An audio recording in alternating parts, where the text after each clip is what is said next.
अस्सलाम वालेकुम, नमस्कार, सत श्री अकाल एंड गुड इवनिंग। मैं हूं अर्जुन काज़मी और जैसा कि आप देख रहे हैं हमारे साथ हैं भारत से Yana Mir. Thank you so much Yana कि आपने ज्वाइन किया, और पाकिस्तान से फ़खर यूसुफज़ई, बहुत शुक्रिया फ़खर कि आज आप भी आए, थैंक यू। और बात हम करेंगे सबसे पहले स्टार्ट हम वहीं से लेंगे, हिंदुस्तान भी करेंगे और शेख हसीना की भी। तो याना, आपके जो आर्मी चीफ हैं उन्होंने एक बार फिर कहा है कि जी ट्रेलर दिखाया था उन्होंने ऑपरेशन सिंदूर में, और अभी डोनाल्ड ट्रंप आप कुछ जहाज और गिराए तब हम मानेंगे। डोनाल्ड ट्रंप जहाज क्यों गिरा जॉन? नहीं मतलब देखिए, द पॉइंट इज कि ऑपरेशन सिंदूर रुका नहीं था, वो पॉज पे कैसे होगा उस हिसाब से हम अपनी प्लानिंग करेंगे, यही इनका मतलब था। अब इसमें यार घबराने वाली क्या बात है? आप लोगों ने तो इसका मतलब पता नहीं क्या से क्या बना दिया उनके स्टेटमेंट का। देखिए, he is answerable to his country, तो उन्होंने कंट्री को साफ सीधा बता दिया है कि प्रोवोक किया जाएगा तो हम फिर से करेंगे, भी कर चुके हैं, फिर से करेंगे। कोई ट्रंप या कोई भी, मतलब कोई भी आसिम मुनीर हो, ट्रंप हो, कोई भी हो, हमें नहीं रोक सकता यार। ये बात तो आप लोग वाकिफ है इस बात से। जी फ़खर, आपको लग रहा है हम डर गए या हम डरा रहे हैं? हमारे यहाँ से भी कहा गया है कि जी आप लोग आइए, बिल्कुल आइए, वो चाय पिलाएंगे जैसे पहले पिलाई थी 2019। Thank you very much. Yana को भी वेलकम, और चाय भी पिलाएंगे, खाना भी खिलाएंगे, और मतलब बिल्कुल जहाज भी गिराएंगे। ऐसा नहीं है कि जहाज इनके आएंगे और कहेंगे चलो जाने दे। तो ये सारा फ़खर साहब वो सब आप बाद में गिराएंगे। इसको पता है कि मेरा घर हमेशा इसके लिए खुला है, वैसे भी सारी हसीनाएं अपनी जान बचाने के लिए इंडिया ही आ जाती हैं, लेकिन आप तो चले जाओगे। आप पहले देखिए, शो स्टार्ट करने से पहले आप सोच ले, समझ ले आप किसका साइड दे रहे हैं। अपने पठान भाइयों का सोचिए। आप मर्दान से हो। मैं मर्दान से हूँ, मेरे काबुल में भी बहुत अच्छे ताल्लुकात हैं, मेरे इजराइल में भी बहुत अच्छे ताल्लुकात हैं, मेरे बाकी दुनिया में भी किसी हद तक ईरान में भी ताल्लुकात है। मसला कोई नहीं है, लेकिन ये मौका आना नहीं है ना, मसला ये है। एक बार बगराम एयरबेस हमें मिल जाए ना फ़खर साहब, फिर आप क्या आपको सारी एयरबेसेस अफगानिस्तान की हम दे देते हैं, आपको ईरान की बेसिस दे देते हैं, फिर भी कुछ नहीं होना। आपके पास अब क्या थोड़े एयरबेसेस हैं जो एयरबेसेस की कमी पड़ गई आप लोगों को। ये हमारे दीवार के साथ लगे हुए आप लोगों के एयरबेसेस। एयरबेस की वजह से आप लोग ज्यादा वो हो गए हो ना, उतावले हो गए हो कि अब सकते हम लोग। तो बगराम एक बार आ जाए तो समझ लीजिए हमारी दोस्ती पक्की। जी वो आप लोगों ने ताजिकिस्तान वाला, मतलब मुझे तो नहीं पता कि वो एनी एयरबेस आप लोगों ने क्यों छोड़ा, लेकिन कहते हैं कि the gun is not important, the man behind the gun is important. Absolutely. मसला ये देखिए, हमारे पास गन नहीं है, पायलट में यूएई वालों को सिखा रहे हैं, और कतर में जो है उनके लोगों को जहाज उड़ाना सिखा रहे हैं। हमारे पायलट्स मौजूद है, बाकायदा आप देख सकती हैं, और पायलट्स हैं वहां पर इन दो कंट्रीज के। तो ये नौबत नहीं आनी जो आप कह रही हैं कि हमें कहीं इधर उधर भागना पड़ जाएगा, क्योंकि चाइना तो बहुत दूर पड़ता है, अफगानिस्तान करीब है और हिंदुस्तान करीब, और हम बॉर्डर तक भी इतना टाइम नहीं लगता, 2 से 3 घंटे टोटल लगते हैं। लेकिन मसला ये है कि आप लोगों के बयानात तो अच्छे हैं, लेकिन समझ नहीं आती कि क्यों दे रहे। अनिल चौहान साहब कह रहे कि हमें वेपन टाइम पे नहीं मिलते, और देवाजी साहब कह रहे कि हम तो आपको छोड़ेंगे नहीं। तो अब दोनों आप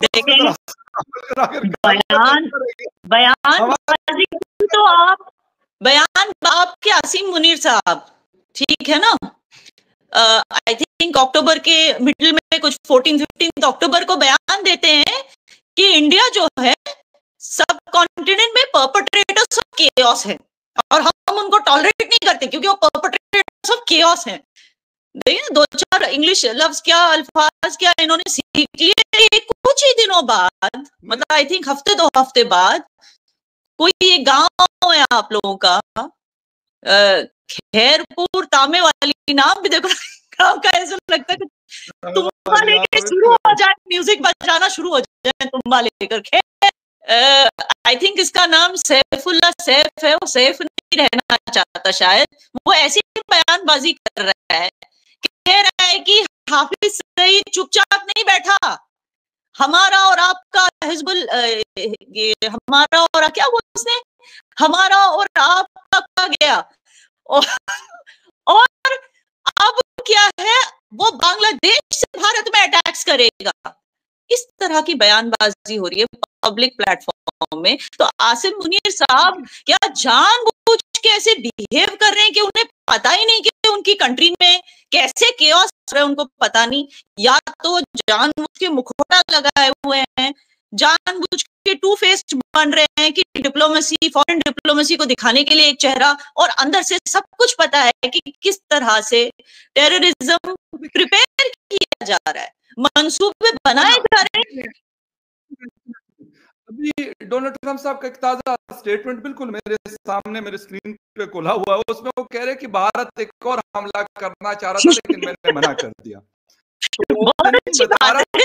वो ये भारत दोबारा पाकिस्तान पर जंग मुसल्लत करने वाला था, ट्रंप ने उसकी तस्दीक की है। ये बिल्कुल मेरे सामने जियो न्यूज की वेबसाइट खुली हुई और उस पे ये ठीक है, बहुत अच्छी बात है, बहुत अच्छी बात। लेकिन ट्रंप को हम लोग मानते नहीं ना, ये प्रॉब्लम भारत में कोई मानता ही नहीं उसकी बात को। क्या वो कुछ बोले, वो देखें, वो मिलाए, हमने इतनी टैरिफ लगा दी इंडिया में, हमने ये किया, हमने इंडिया में कोई उसको सुनता ही नहीं है ना, उसकी बातों पर हम हीट करते हैं, तो बात ही खत्म हो गई। ट्रंप आपके लिए इम्पोर्टेंट है, हमारे लिए नहीं भाई। लेकिन ऐसा ना हो या ना कि किसी दिन ट्रंप कह दें कि आपकी साइड का कश्मीर उन्होंने पाकिस्तान को दे दिया है, तो फिर उस सूरत में तो आप यहाँ पर आ जाएंगी। ये भी सोचिए, आपके लिए देखिए, वो हीरो आपके लिए होगा, because Pakistan is a non NATO Alai of America.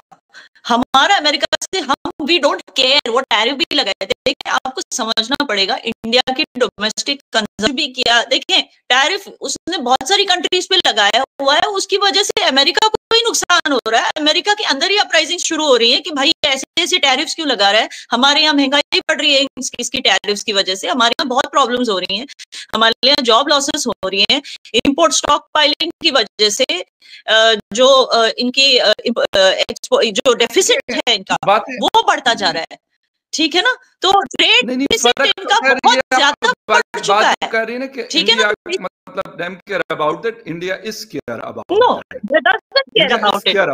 Therefore, people are going to sign a defense agreement for next year with America. You are the member of the Quad with the other four countries. देखिए member of the Quad, in fact America को देगा ही नहीं, तो America ये सोचता है कि भारत को, क्वाड मेंबर को ही एयरबेस मिल जाए तो हम ज्यादा खुश रहेंगे। तो आप भी समझिए इस बात को कि आप लोग एलाइज हैं, लेकिन हम लोग स्ट्रेटेजिक पार्टनर्स हैं अमेरिका।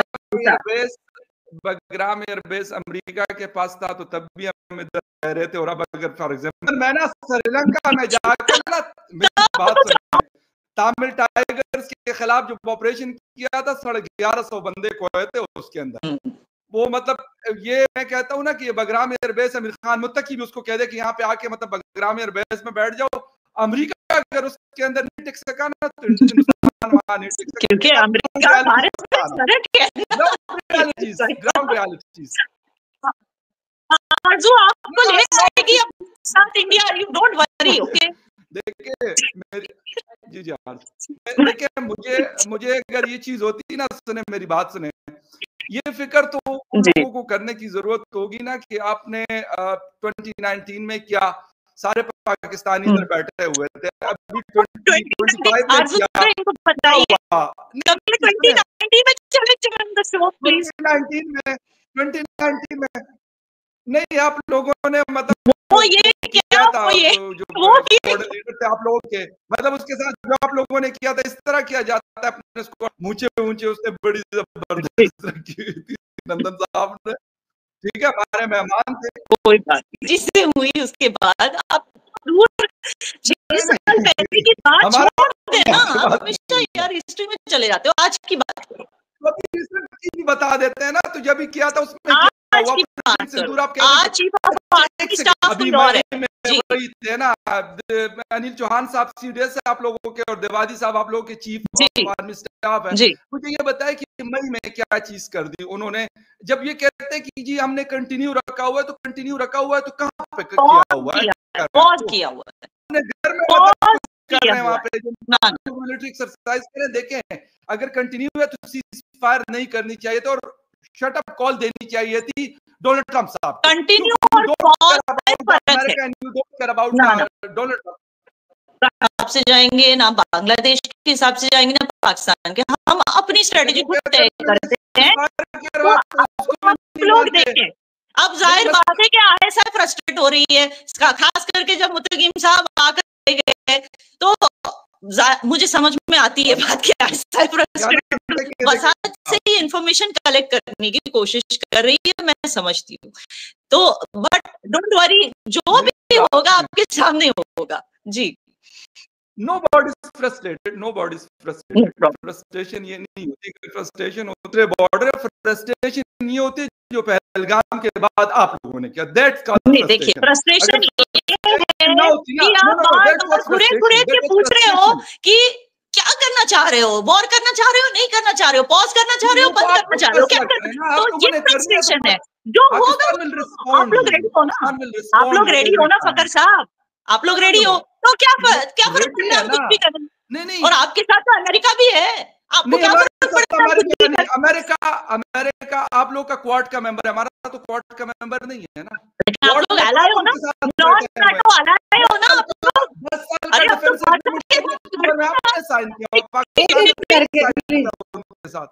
आप तो हमास के साथ लड़ना चाह रहे हो। अमेरिका के कहने पे हमारे लिए अमेरिका इज नॉट इम्पोर्टेंट, ना इज चाइना इम्पोर्टेंट। हम अपनी स्ट्रेटेजी खुद बनाएंगे, आपको पता चल जाएगा जब होना है, जब अगर कोई स्ट्राइक होगा तो ऐसी बात है पता चलेगी। अब बिल्कुल आपके लिए कोई इम्पोर्टेंट नहीं है। पाकिस्तान तो खैर किसी का आते में नहीं आता। मई में पता चला कि पाकिस्तान एग्जिस्ट कर रहा है, मई में पता चला, इससे पहले नहीं था, इससे पहले नहीं था। काफी तबीयत सेट कर दी थी उन्होंने, मैं बता दूं आपको, ये बेशक आप जो मर्जी इसको कह दे, एक चीज मैं यहाँ पे जरूर कहना चाहूंगी। कल मैं हरियाणा देख रही थी, इंस्टाग्राम पे आप भी हैं, मैं भी हूँ, हम लोग रील्स वगैरह देखते हैं, तो वहाँ किसी इंडियन ने ही रील बनाई थी और उन्होंने कहा कि जी बगैर बीवी वाले आदमी को किराए पे घर नहीं मिलता, आपने पूरी कंट्री पकड़ा दी है, तो बुक तो वो मोदी जी को कहा जा रहा था कि आप उन्होंने बेड बचा के जो रख दी है। तो ये इंडिया के अंदर से इस तरह से बातें हो रही है। देखिए आई अंडरस्टैंड कि आप लोग जो है ना इस वक्त, first of all you have to understand कि India is a big country. India में हर किसी को हक है, हर किसी को फ्रीडम है कि वो अपनी अपनी राय कायम करें, और उस हिसाब से ये चीज, हमें ये फ्रीडम इसलिए है और हमें डर नहीं लगता अपनी बात रखने से, चाहे ये बंदा हो या चाहे मैं हूं या कोई भी, हमें डर इसलिए नहीं लगता क्योंकि हमारी कंट्री में देखें लॉ से बड़ा कोई शख्स नहीं है।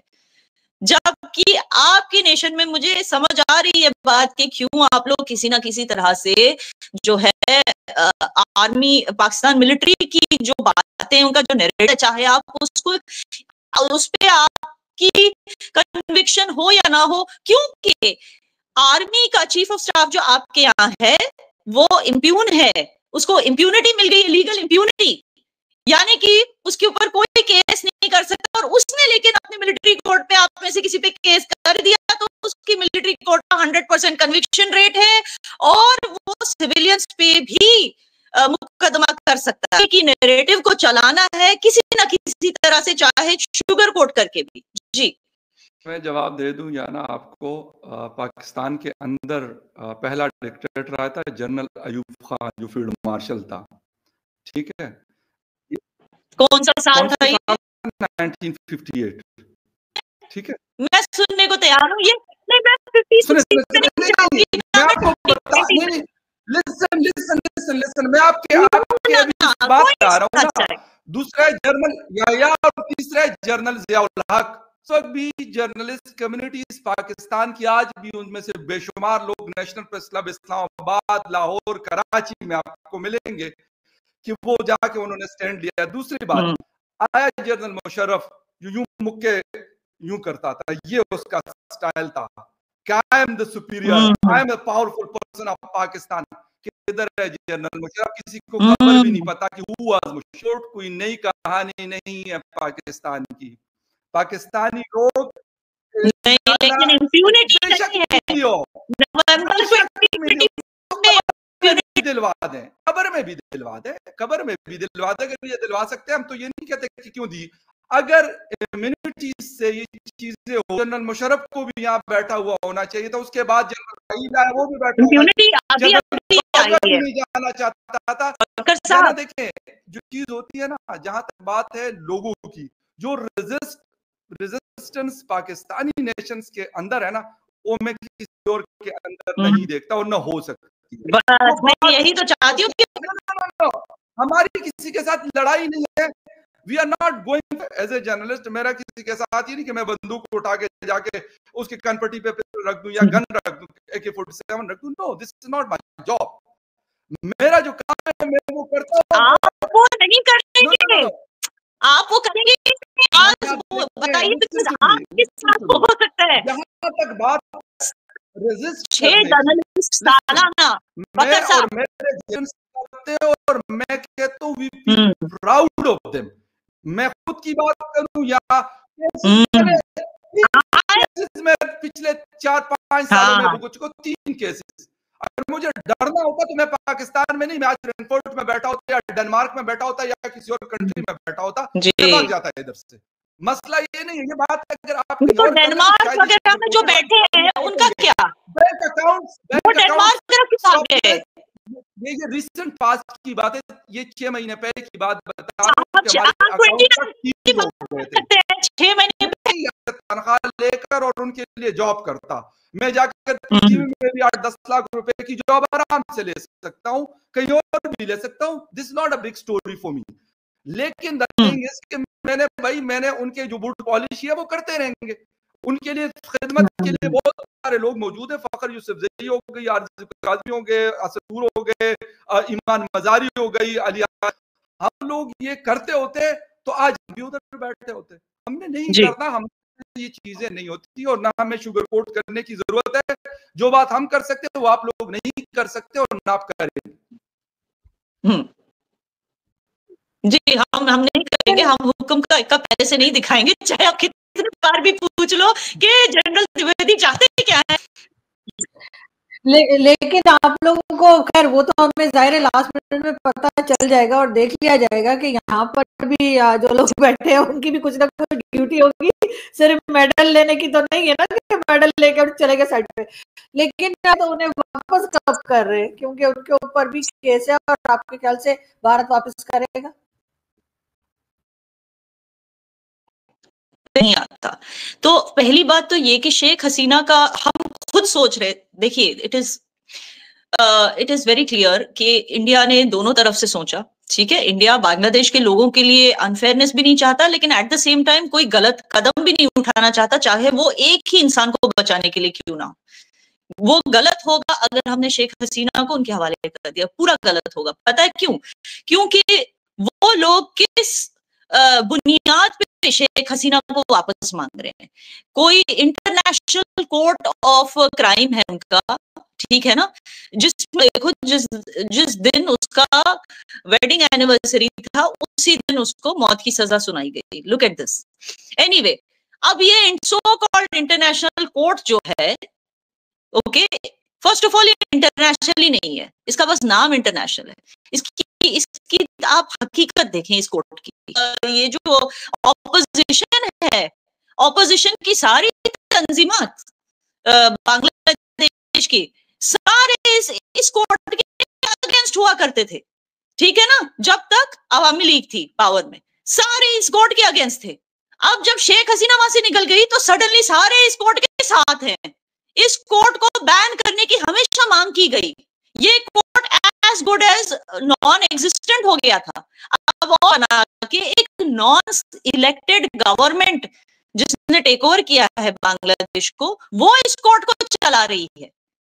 तो आप खुद सोचें कि इस कोर्ट का फैसला कितना बुनियादी तौर पे कितना मजबूत हो सकता है। दूसरी बात, शेख हसीना ने खुद कहा है कि अगर मैं मुजरिम हूं, मैं एक प्रॉपर कोर्ट में अपनी गवाही देने के लिए तैयार हूं। अपना कोर्ट ऑफ जस्टिस है, जो असली इंटरनेशनल कोर्ट ऑफ जस्टिस है, वो यूरोप में है, और वहां पर मैं जाके अपना केस प्रेजेंट करने की मैं पूरी कोशिश करूंगी, और मैं चाहती हूँ कि ये केस हो, इन्वेस्टिगेशन हो, जो मुझ पर इल्जाम लगे हैं पहले वो क्लियर, उसके बाद फिर फैसला करें कि मुझे सजा होनी चाहिए। नहीं, वो तो क्लियर बता रही है, वो कह रही है कि कोई फेयर एंड स्क्वायर कोर्ट में मेरा केस हो। तो इस वजह से सुनिए, हमारे जो कल्चर है भारत का, अगर कोई महिला हमारे पास हेल्प के लिए आए, हम उसको ऐसे उठाकर मौत के हवाले नहीं कर सकते। हम ना पाकिस्तान है भाई, हम ऐसे लोग नहीं हैं। If somebody has come, we are a protector country. ये बहुत अच्छी बात है। somebody... नहीं, ये बहुत अच्छी बात है, ह्यूमैनिटेरियन बेसिस पे आप लोग करते हैं, बहुत अच्छी बात है। लेकिन कोर्ट ऑफ जस्टिस है हॉलैंड के, और जो शेख हसीना साहिबा थी वो प्राइम मिनिस्टर थी बांग्लादेश की, और उन्होंने लोगों के ऊपर गोलियां चलाई हैं ढाका के अंदर। इनके ऑर्डर के मुताबिक इनका जो आर्मी चीफ थे उन्होंने कहा कि मैं अवाम के ऊपर और गोलियां नहीं चला सकता, एनफ इज एनफ। तो ये गोलियां जिस पर कवरेज थी उस वक्त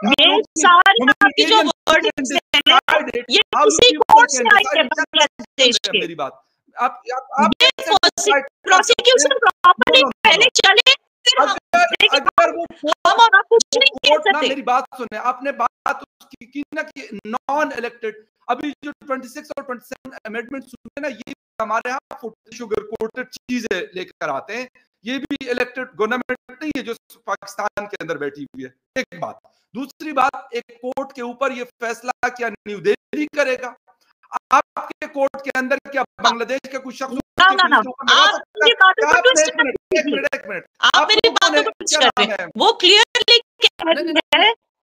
देखिए, अगर वो असाइलम लेकर, सुनिए, अगर वो असाइलम लेकर हमारे पास आई है, असाइलम उसने इसलिए लिया क्योंकि वो कहती है कि जो उसकी so called tribunal, international tribunal जो है, जिसने ये वर्डिक्ट दिया, वो उसकी ऑपोजिशन पार्टी ने कंस्टिट्यूट किया है। तो वो चाहती है कि उसको एक फेयर एंड स्क्वायर ट्रायल मिले। वो ये नहीं कह रही कि मुझे बचाओ, वो international court of justice the Hague में, वो ये नहीं कह रही कि न्यू दिल्ली के हाई कोर्ट में, सुप्रीम कोर्ट में मेरा फैसला हो। और ऐसा वो कहे भी तो भारत नहीं करेगा, क्योंकि भारत को बांग्लादेश के साथ रिलेशन अच्छे रखने हैं। तो हम, अगर वो हमसे जब उनको डेमोक्रेटिक कंट्री है और आप लोग क्योंकि कानून और आईन, कॉन्स्टिट्यूशन एंड लॉ के ऊपर हकीकी तौर पे उस कोर्ट को आधा बांग्लादेश भी नहीं मानता। वो बांग्लादेश का इंटरनल मैटर है, बांग्लादेश वो आपका मसला नहीं है। हो सकता है आपके, आप मेरी बात सुनिए, 2/3 ऑफ बांग्लादेश ने पोलिंग में 2013 में कहा है कि हम इस कोर्ट को नहीं मानते। 2/3, आधा भी नहीं, 2/3 बांग्लादेश नहीं मानता। तो फिर नहीं, देखिए, सिर्फ जमाते इस्लामी के एहतजाज की वजह से हम असाइलम में आई हुई औरत को हम उनके हवाले नहीं कर सकते। इसका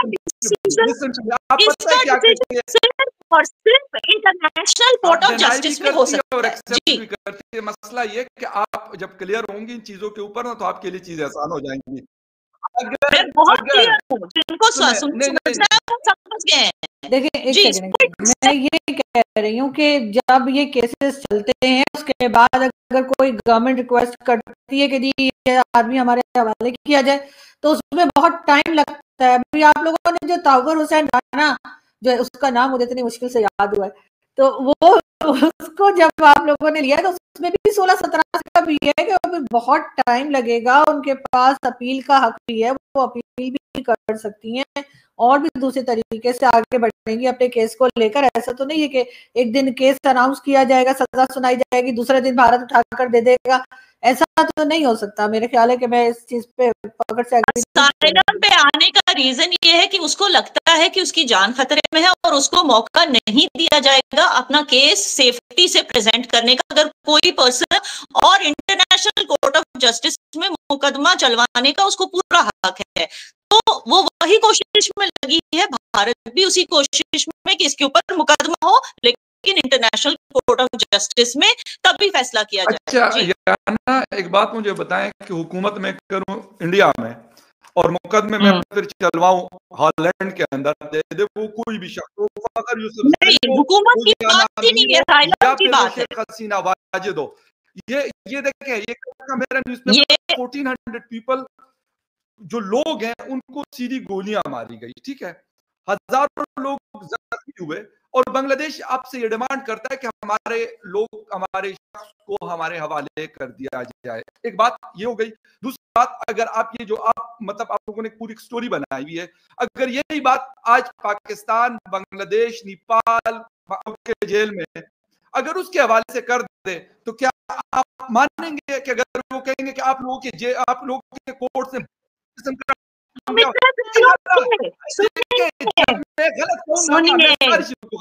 इतने सालों से मसूद अजहर को डिमांड कर रहे हैं, आपने दिया नहीं दिया, तो फिर शेख हसीना की बात क्यों हो रही है? यहाँ पे आगे बढ़ते हैं, कह रहे ना आप, तो दे दो। नहीं, अच्छा चलो दे दो, फिर शेख हसीना की बात करना। बात करो, पाकिस्तान ने कोई बात नहीं की, क्योंकि आप एक तरफ, मैंने कहा अगर आप बांग्लादेश की बात बांग्लादेश की है, मगर पाकिस्तान ज्यादा जलन हो रही है कि क्यों बांग्लादेश, जब आपने बांग्लादेश को अलग करवाया, आपके नाक में वो फंसा हुआ है, बल्कि गले में हड्डी की तरह फंसा हुआ है, आप लोगों के फंसा हुआ है, पाकिस्तान से अलग। सिंपल बात है, शेख हसीना बेवकूफ निकली ना, उसको पाकिस्तान जाना चाहिए था असाइलम, वो आ गई इंडिया।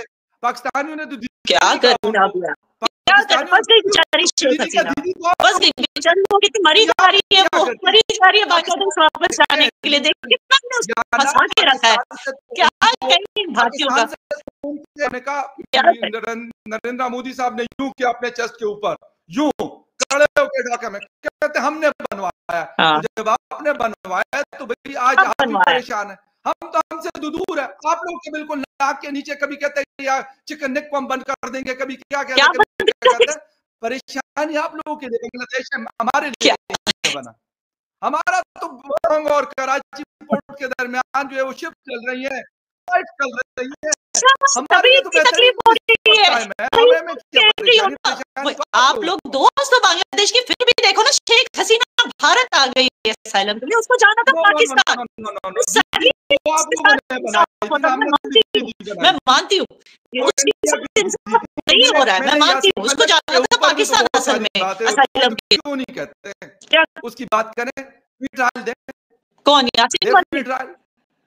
जी हाँ, वो हमने कहा ना कि देखिए पहले आप मसूद अजहर को अपने हवाले कर दीजिए, यासीन मलिक की बात फिर हम करेंगे। और मैं ना यासीन मलिक का फैन हूँ, ना उसका कोई, हम मैं फ्री ट्रायल की बात करता हूँ। इमरान खान साहब के ऑफिस से मेरे ऊपर पी का एक्ट बना था 2020 में, ठीक है, लेकिन आज इमरान खान साहब जेल में, तो मैं इमरान खान साहब के लिए आवाज उठाता हूँ। फखर यूसुफजई, मैंने इमरान खान साहब से कोई फायदा नहीं उठाया, लेकिन उसके साथ ज्यादती हो रही है, तो मैं इन सारी चीजों के ऊपर ऑब्जेक्शन भी करता हूँ।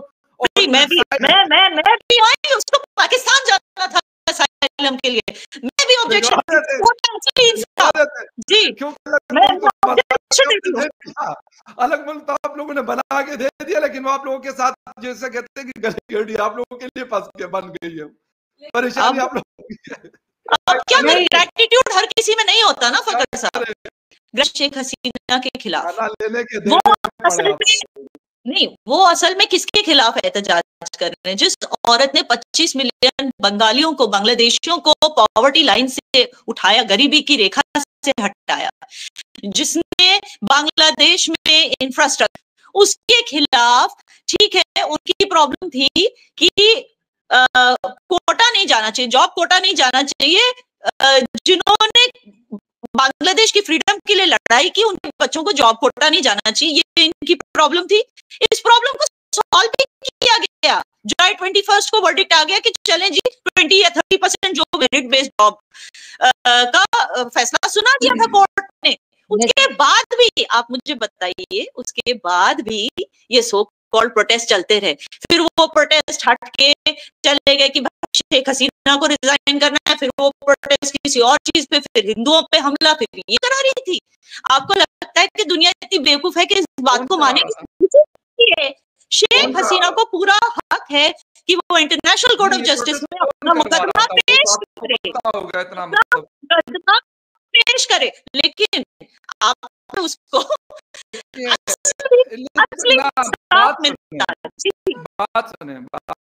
बात पता है किस चीज की है? अगर बांग्लादेश की आवाम एहतजाज करे तो वो कौन करवा रहा था, ये आप पहली बात बता दें। दूसरी बात आप ये बता दीजिए कि बांग्लादेश की आवाम एहतजाज कर रहे थे अपने राइट्स के लिए, वो आपका तो मसला ही कोई नहीं था, उनका एक इंटरनल मैटर था। आप ये डिसाइड, मतलब दिल्ली से बैठकर ये आप डिसाइड करेंगे, इस्लामाबाद से बैठकर मैं डिसाइड करूंगा? No, we are nobody. हम ये उनके अवाम का मसला है। उनके अवाम क्या चाहती है? वो शेख हसीना को पसंद करते हैं, वो डॉक्टर यूनुस को पसंद हमारे करते हैं। संस्कारों का भी होगा ना। संस्कार ऐसे है कि किसी भी महिला की जान को हम जोखिम में नहीं डाल सकते। हमारे संस्कार ऐसे, हम क्या करें, हम मजबूर हैं इसको नहीं होती है। कोई ऐसा क्या वो महिला की जान कीमती होती है, जान से महिला की कीमती नहीं होती, बाकी इंसानों की भी जान कीमती है। हम आप इधर सेफ रखेंगे, आप भी, आपकी भी जान कीमती है, आप भी अर्जुन के साथ चले और महफूज रहे। तो हम तो यहाँ के कामों चीजों के साथ आदी हैं, हम तो निपट लेंगे इन सारी चीजों के साथ। लास्ट में बस यही कहना चाहूंगी, सबसे पहले तो आप दोनों का शुक्रिया कि आप लोगों ने ज्वाइन किया, लेकिन यहाँ ना प्लीज आप मोदी जी तक ये पैगाम पहुंचा दें कि वो हम लोगों को धमकियां ना दिलवाएं, वरना डोनाल्ड ट्रंप से कह के मैं इस बार 5 जहाज करवाऊंगी, तो क्योंकि ऑलरेडी वार्ड पे जा चुके सकते हैं अगर डोनाल्ड ट्रंप। आप भी आसिम मुनीर तक एक बात पहुंचाइए। मैं शहबाज शरीफ बेचारी की बात नहीं करूंगी क्योंकि उसके हाथ में कुछ है ही नहीं। आपने मोदी जी तक पैगाम पहुंचाया, मैं आसिम मुनीर तक पैगाम पहुंचाना चाहती हूँ कि देखा है तो वो इसलिए कह रहे हैं क्योंकि हम बहुत सारी तैयारियां कर रहे हैं। अब आप पेपर और पेन लेकर बैठ के नोट करें, ऐसा वालों आपका मुंह काला, लेकिन आप लोग बैठ के पेपर और पेन के साथ नोट करें कि हम क्या क्या तैयारियां कर रहे हैं। देखिए, हमने अपना नेटवर्क सेंट्रिक वॉरफेयर को बढ़ा दिया है अभी, वॉर मैनेजमेंट सिस्टम। उसी तरह से हमारा आकाश तीर आ रहा है, हमारा त्रिगुण आ रहा है, हमारा माया OS आ रहा है, हमारा चक्रव्यूह आ रहा है। लिखते जाइए। और इसके अलावा सुनिए ना, इसके अलावा हमारा जैसे आपने बेदू सैटेलाइट चाइना से सारा रियल टाइम इंफॉर्मेशन लिया, लिखते जाइए। लेकिन यहाँ पर मुझे अक्षय कुमार की मूवी का सीन याद आ रहा है याना के लिए कि जोर जोर से बोल के स्कीम बता देना सारी। तो मैं जोर जोर से मैं स्कीम बताते जा रही हूँ, ज्यादा खुश मत होना, क्योंकि यू नेवर नो कि कहीं पे कुछ 10-20 ना कोई नेशनलिटी होता है, ना कोई शिनाख्त होती है, ना कोई रिलीजन होता है, इनके तो नाम भी कुछ और होते हैं, और ये कहीं तैयार किए जा रहे होंगे, आधे भिजाए जा रहे होंगे पाकिस्तान, आधे भेजे जा रहे होंगे बांग्लादेश। आप लोग यहाँ पे सारे डेवलपमेंट्स पे नोट्स कर रहे हैं, वहां से जो आधे इधर जाओ, बाकी मेरे पीछे। तो कनाडा में भी मशहूर है ना अननोन गनमैन। वहां की माए भी कहती है बेटा सो जाओ, नहीं तो अननोन गनमैन आ जाएगा जब बच्चा रोता है।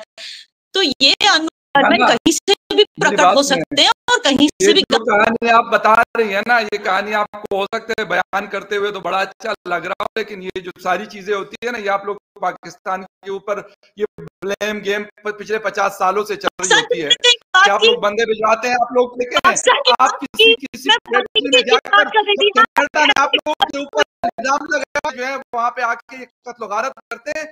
देखें, बिल्कुल भेजे, तैयारी इस दफा अच्छी करिएगा क्योंकि मई में भी आपकी तैयारी अच्छी नहीं। देखो मैंने कहा कि अननोन गनमैन इंडिया में तैयार हो रहे हैं। मैंने कहा ये बहुत अच्छी बात है, देखिए याना, एक तो ये है कि अपने सिस्टम को थोड़ा सा अच्छा रख लीजिएगा, क्योंकि मई के अंदर जो आप लोगों ने किया था, क्योंकि साल हमारे पास आ गया, वो रफाल जो है ना, आपको उसको जिसे कहते हैं ना बॉक्स में बंद करके वापस आपके हमारा रखवा दिया। रफाल में अटके हुए हैं, जरा नोट डाउन कीजिए, पेन पेंसिल लेकर ISI को नोट्स भेजिए। हमने हेरॉन लिया है, UAV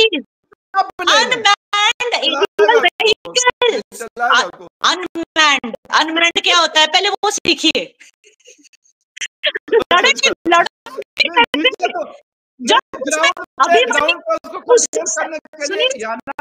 हेरॉन में अगर आप डेली में चली जाएगी, आप सुनिए, जब हेरॉन में कोई साक्षी नहीं होगा, कोई अभिमन्यु होगा ही नहीं, ऐसे ही वो अटैक करेगा अपना आदमी के, तो आप चाय किसको पिलाएंगे? पहले ये सोचिए, आपके लिए बहुत इंपॉर्टेंट मुद्दे हैं, डिस्कस कीजिए ISI के साथ। तैयारी बस अच्छी कर लीजिएगा, ये इसलिए बता रहा हूँ क्योंकि फिर आप लोग कहते हो ना कि बस ये फला जहाज अगर हमारे पास होता 2019 में, हमने कहा कि अगर फला हमारे पास रफाल होता तो ये चीज ना होती। अब रफाल था, अब ये कि जो आप नहीं पूछिएगा, ये ना हो कि फिर आपके आउट ऑफ कोर्स क्वेश्चन आ गया, आउट ऑफ कोर्स क्वेश्चन मौजूद है, तो ये ना हो कि कल को फिर आप लोग वादी साहब और जनरल चौहान साहब फिर कहे कि हमें इस चीजें वो ना मिली। वो तैयारी चल भी रही है, इंडिजिनसली ये सब चीजें बन रही है, हमको चाइना पे नहीं डिपेंड करते। एट द सेम टाइम शायद वो यूज भी नहीं, कुछ और होते हैं, और दुनिया में सबसे ज्यादा खाती इस दफा खाने और दिखाने वाले दोनों दांतों का इस्तेमाल कीजिएगा, आपको बिल्कुल पहले से बता रहा हूँ, और अच्छी तैयारी के साथ आइएगा। ऑपरेशन सिंदूर 1 2 3 4 तैयार है, सब तैयार है, कोई टेंशन नहीं है, कोई परेशानी की बात नहीं है, कोई परेशानी नहीं है, मैं हूँ आपके साथ जी। 400 की जगह 500 इंस्टॉल कर दीजिएगा। अरे बहुत इंस्टॉलेशंस होंगे इंशाल्लाह। नहीं, खैर हम अमन की दुआ करते हैं, और दूसरी बात है कि अगर अटैक करना ही हो तो प्लीज ये रात के 1-1:30 बजे मोदी जी से कहिएगा अटैक ना किया करें, सुबह 9 बजे किया करें, रात के 2 बजे हम लोग लाइव कर रहे होते थे वरना दिनों, तो मैं कहती थी यार ये कौन सा टाइम अटैक करने का, तो प्लीज सब इंशाल्लाह। बहुत शुक्रिया याना कि आपने ज्वाइन किया, थैंक यू सो मच फखर कि आज आपने भी ज्वाइन, बहुत मिलते हैं, थैंक यू।